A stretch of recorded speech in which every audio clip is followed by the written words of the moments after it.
नमस्कार, आप देख रहे हैं सुप्रभात न्यूज एमपी और मैं हूं आपके साथ महक कपूर। आइए नजर डालते हैं 25 फटाफट बड़ी खबरों की ओर। इससे पहले न्यूज को कहां से देख रहे हैं आप हमें कमेंट करके जरूर बताएं। 9वीं 11वीं छात्रों के लिए अपडेट। आज 6 मार्च से परीक्षाएं, ये रहेंगे नियम। मध्य प्रदेश माध्यमिक शिक्षा मंडल के 9वीं और 11वीं के छात्रों के लिए महत्वपूर्ण खबर है। 9वीं और 11वीं की परीक्षाएं आज 6 मार्च से शुरू होने जा रही हैं, जो मार्च 23 तक चलेंगी। इस बार 9वीं के करीब 17,000 और 11वीं में 15,000 परीक्षार्थी शामिल होंगे। इससे लोक शिक्षण संचालनालय ने परीक्षा और मूल्यांकन को लेकर गाइडलाइन जारी कर दी है। इसके तहत सभी स्कूलों को 28 मार्च तक कॉपियों के मूल्यांकन का कार्य पूरा कर अप्रैल को नतीजे जारी करे जाएंगे। मुख्यमंत्री डॉक्टर यादव करेंगे देश के पहले craft handloom tourism village Pranpur का लोकार्पण। मुख्यमंत्री डॉक्टर मोहन यादव आज बुधवार 6 मार्च को अशोकनगर जिला के प्राणपुर में देश के पहले क्राफ्ट हैंडलूम टूरिज्म विलेज का लोकार्पण करेंगे। लोकार्पण समारोह में केंद्रीय मंत्री नागरिक उड्डयन एवं इस्पात मंत्रालय श्री ज्योतिरादित्य एम सिंधिया, केंद्रीय वस्त्र राज्य मंत्री एवं केंद्रीय रेल राज्य मंत्री श्रीमती दर्शना जरदोश और संस्कृति पर्यटन धार्मिक न्यास एवं धर्मस्व राज्य मंत्री श्री धर्मेंद्र सिंह लोधी सहित अन्य जनप्रतिनिधि उपस्थित रहेंगे। सीएम मोहन यादव ने कहा, उज्जैन इंदौर संभाग को धार्मिक आध्यात्मिक सर्किट के रूप में किया जाएगा विकसित। सिंगस्त 2028 के लिए मंदसौर, पशुपतिनाथ, खंडवा, दादा धूनी वाले, भादवा माता, नलखेड़ा, ओमकारेश्वर आदि स्थलों को सम्मिलित करते हुए उज्जैन इंदौर संभाग को समग्र धार्मिक आध्यात्मिक सर्किट के रूप में विकसित किया जाएगा। यहां सुगम आवागमन और अधोसंरचना विकास के लिए विकसित की जा रही है व्यवस्थाओं में जन भागीदारी को भी प्रोत्साहित किया जाएगा। ये निर्देश मुख्यमंत्री डॉक्टर मोहन यादव ने सिंगस्त 2028 की प्रस्तावित कार्य योजना की समीक्षा करते हुए दी। सिंगस्त महापर्व 27 मार्च से 27 मई 2028 तक रहेगा। महाशिवरात्रि पर उज्जैन श्रद्धालुओं की सुविधा के लिए चलेंगी निःशुल्क बसें। महाशिवरात्रि पर भगवान महाकाल के दर्शन करने वाले श्रद्धालुओं को करकराज मंदिर तक ले जाने के लिए निःशुल्क बस चलाई जाएगी। विभिन्न पार्किंग स्थलों में भी बस सेवा संचालित होगी। ये जानकारी मंदिर प्रशासक संदीप कुमार सोनी ने रविवार रात महाशिवरात्रि की व्यवस्था का निरीक्षण करने महाकाल मंदिर पहुंचे आईजी संतोष कुमार सिंह व कलेक्टर नीरज कुमार सिंह को दी। मध्य भारत की सबसे बड़ी औद्योगिक प्रदर्शनी 8 मार्च से इंदौर में। 8 से 11 मार्च 2024 तक इंदौर में मध्य भारत का सबसे बड़ा औद्योगिक प्रदर्शनी इंडस्ट्रियल इंजीनियरिंग एक्सपो 2024 आयोजित होगा। ये एक्सपो अनेक वर्षों से आयोजित किया जा रहा है और इस वर्ष भी इसका आयोजन लगभग एग्जीबिशन सेंटर बाईपास के समीप किया जाएगा। इस एक्सपो को Indian Plast Pack Forum, Association of Industries Madhya Pradesh और बीएनआई के संयुक्त तत्वाधान में फ्यूचर कम्युनिकेशन इवेंट एवं एग्जीबिशन प्रणाली द्वारा किया जा रहा है। लोकसभा चुनाव के दौरान सोशल मीडिया पर गलत सूचना और भड़काऊ पोस्ट की तो होगी कार्यवाही। लोकसभा चुनाव को दृष्टिगत रखते हुए सोशल मीडिया पर भ्रामक, असत्य एवं भड़काऊ पोस्ट की तो कानूनी कार्यवाही होगी। पुलिस द्वारा व्हाट्सएप, फेसबुक, इंस्टाग्राम, ट्विटर आदि पर निगाही रखी जा रही है। यदि कोई व्यक्ति किसी भी प्रकार की उत्तेजना युक्त भ्रामक अथवा असत्य जानकारी पोस्ट करता है या पोस्ट को शेयर करता है तो संबंधित व्यक्ति के विरुद्ध सख्त कानूनी कार्यवाही की जाएगी। सीएम मोहन यादव ने की अगले सप्ताह 15,000 बेरोजगारों को नियुक्ति पत्र देने की घोषणा। मुख्यमंत्री डॉक्टर मोहन यादव ने आज स्वच्छता प्रेरणा समारोह में बेरोजगार युवाओं के लिए एक बड़ी घोषणा की। उन्होंने करीब 9,000 नियुक्ति पत्र वितरित करने के बाद अपने संबोधन में कहा कि किसी को चिंता करने की जरूरत नहीं है। हम अगले सप्ताह 15,000 बेरोजगारों को और रोजगार देंगे, उनके नियुक्ति पत्र देंगे। ये हमारी सरकार है। इस अवसर पर उपस्थित युवाओं को संबोधित करते हुए मुख्यमंत्री डॉक्टर मोहन यादव ने कहा कि बहुत से लोगों को पेट में दर्द होता है। आज हमने करीब 9,000 लोगों को नियुक्ति पत्र दे दिए। आप चिंता मत करो, अगले सप्ताह हम 15,000 बेरोजगारों को नियुक्ति पत्र देंगे और उन्हें बेरोजगार की ओर से रोजगार की ओर लेकर जाएंगे। डुमना एयरपोर्ट के टर्मिनल भवन का 10 मार्च को प्रधानमंत्री मोदी करेंगे लोकार्पण। डुमना एयरपोर्ट की खूबसूरत इमारत 10 मार्च को जनता के लिए खुल जाएगी। प्रधानमंत्री नरेंद्र मोदी 10 मार्च को वर्चुअली रूप से इसका वर्चुअल लोकार्पण करेंगे। वे जबलपुर के साथ देश भर के 7 एयरपोर्ट में लोकार्पण और शिलान्यास करेंगे। स्थानीय स्तर पर एयरपोर्ट प्रबंधन कार्यक्रम भी आयोजित करेगा। इसमें जनप्रतिनिधियों समेत पुलिस और प्रशासनिक अधिकारी शामिल होंगे। भोपाल और इंदौर के अलावा एमपी के इन शहरों में भी दौड़ेगी मेट्रो। भोपाल और इंदौर के अलावा मध्य प्रदेश के कुछ अन्य शहरों में भी मेट्रो दौड़ने की योजना है। मध्य प्रदेश के मुख्यमंत्री डॉक्टर मोहन यादव ने मंगलवार को इसके संकेत दिए। मुख्यमंत्री ने कहा कि एक समय था कि जब मेट्रो ट्रेन अब प्रदेशवासियों के लिए एक स्वप्न थी। भोपाल और इंदौर के बाद जबलपुर, ग्वालियर और प्रदेश के अन्य प्रमुख शहरों में मेट्रो रेल लाइन के निर्माण की योजना है। प्रदेश में रेलवे क्रॉसिंग खत्म करने के लिए 105 रेलवे ओवरब्रिज निर्माण के साथ ही 334 पुलों के निर्माण की प्रक्रिया शुरू कर दी गई है। शासन की अनुमति के अभाव में अटकी इंदौर नगर निगम की वन टाइम सेटलमेंट योजना।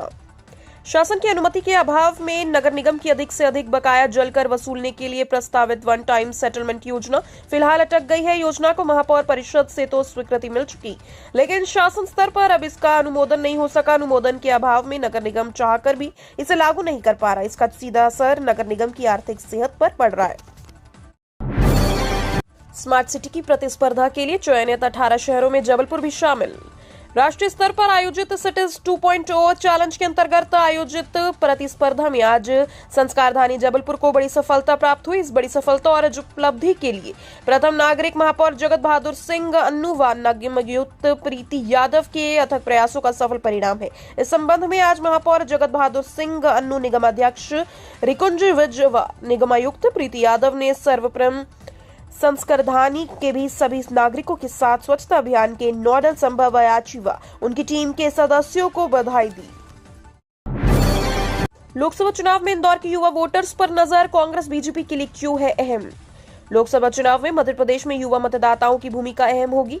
प्रदेश की दो प्रमुख सियासी दल कांग्रेस और बीजेपी की नजर युवा मतदाताओं पर है। इस क्रम में युवाओं के लिए इन्फ्लुएंसर्स मीटिंग आयोजित की जा चुकी है, जो सोशल मीडिया के जरिए युवाओं की टोली को साधने का काम करेगी। इसके अलावा युवाओं को साधने के लिए दोनों ही दल चुनावी घोषणा पत्र में लोकालुभावना वादा करने जा रहे हैं। इसके साथ इंदौर जिले में भी युवाओं की अच्छी खासी संख्या है। युवा मतदाताओं के बूते पर बीजेपी कांग्रेस सत्ता का रास्ता आसान करना चाह रही है। एमपीपीएससी के विवादित प्रश्नों पर विशेषज्ञों की रिपोर्ट से नाखुश हाईकोर्ट सख्त। हाईकोर्ट ने मध्य प्रदेश लोक सेवा आयोग द्वारा आयोजित राज्य सेवा परीक्षा 2023 की प्रारंभिक परीक्षा में पूछे गए 3 विवादित प्रश्नों से जुड़े मामलों में सुनवाई की तिथि 12 मार्च के स्थान पर 7 मार्च निर्धारित कर दी है। ऐसा इसलिए क्योंकि 11 मार्च को पीएससी 2023 की मुख्य परीक्षा है। उल्लेखनीय है कि पूर्व में कोर्ट ने विषय विशेषज्ञों की रिपोर्ट पर असंतोष जाहिर किया था। न्यायमूर्ति विवेक अग्रवाल की एकल पीठ ने 12 मार्च को पीएससी के सचिव को हाजिर होकर जवाब पेश करने के लिए निर्देश दिए थे। मेट्रो काम के चलते इंदौर के इस रास्ते पर रूट डायवर्जन। इंदौर में मेट्रो ट्रेन प्रोजेक्ट को लेकर काम की गति तेज कर दी गई है। अधिकारियों की कोशिश है कि इस साल के मध्य अंत तक प्रोफेशनल रन शुरू कर दिया जाए, लेकिन इस लक्ष्य को हासिल करने के लिए मेट्रो के रास्ते में आ रही बाधाओं को दूर करना भी जरूरी है। इंदौर यातायात पुलिस ने मेट्रो के काम को जल्द पूरा करने के लिए व्यवस्थम मार्ग विजयनगर से लेकर बापट चौराहे के बीच डायवर्जन प्लान को मंजूरी दे दी है। इंदौर यातायात पुलिस से मंजूरी मिलने के बाद अब लोग विजयनगर से बापट चौराहे तक सीधे आ जा नहीं सकेंगे। अवैध ठेके पर सांसद प्रज्ञा ठाकुर, बड़ा खुलासा करते हुए बीजेपी विधायक पर लगाए गंभीर आरोप। भोपाल से बीजेपी सांसद प्रज्ञा ठाकुर ने अपने एक बयान से हलचल पैदा कर दी। प्रज्ञा ठाकुर ने अपनी ही पार्टी के विधायक पर गंभीर आरोप लगाते हुए दावा किया है कि खजूरिया तालाब बंगला में अवैध शराब ठेका चलाया जा रहा है। बीजेपी सांसद ने कहा, प्रशासन ने इसकी जानकारी दी है और मुझे कहते हुए शर्म आ रही है कि खजूरिया तालाब बंगला पर जो ठेका पकड़ा गया वो और किसी का नहीं बल्कि भारतीय जनता पार्टी के सीहोर विधायक सुदेश राय का है। समाचार एजेंसियों से पता चला है कि बातचीत होते हुए प्रज्ञा ठाकुर ने कहा कि ठेका बीजेपी विधायक का है। ये बात उन्हें प्रशासन के साथ साथ जनता ने भी खुद आकर बताई। इंदौर महू के बीच अगले कुछ दिनों के लिए बंद होगा ट्रेन ऑपरेशन। इंदौर महू के बीच संचालित हो रही ट्रेनों की आवाजाही 15 से 20 दिनों तक मार्च के अंतिम सप्ताह तक बंद हो जाएगी। दरअसल महू यार्ड रिमॉडलिंग, रावमू दोहरीकरण और Mhow Patalpani broad gauge line project के चलते 15 से 20 दिन तक रेलवे मेगा ब्लॉक होगा। इसमें चलते महू से चलने वाली लंबी दूरी की 6 ट्रेनों का संचालन इंदौर और उज्जैन से होगा। वहीं इंटरसिटी और डेमो ट्रेन इंदौर से रतलाम की ओर संचालित होगी। हालांकि रतलाम मंडल ने अब तक इस ब्लॉक को लेकर तारीख तय नहीं की है। 12 सूत्रीय मांगों को लेकर किसान संघ ने कलेक्ट्रेट में दिया धरना। जिले के किसानों ने 12 सूत्रीय मांगों को लेकर मंगलवार को कलेक्ट्रेट में धरना प्रदर्शन किया। इससे पहले वे ट्रैक्टर और 4 पहिया वाहन से कलेक्ट्रेट तक पहुंचे। हालांकि जिले की सीमाओं पर तैनात पुलिस बल ने अधिकांश किसानों को रोक दिया। बता दें, भारतीय किसान संघ द्वारा अपनी मांगों को लेकर भोपाल में रैली निकालकर शासन के खिलाफ विरोध जताया गया। संघ के जिलाध्यक्ष वेद प्रकाश दांगी ने बताया कि शासन ने विधानसभा चुनाव के पहले संकल्प पत्र में किसानों की 2 प्रमुख मांगे शामिल की थी। यातायात नियम तोड़ने वालों से 3 दिन में वसूला 45 लाख जुर्माना।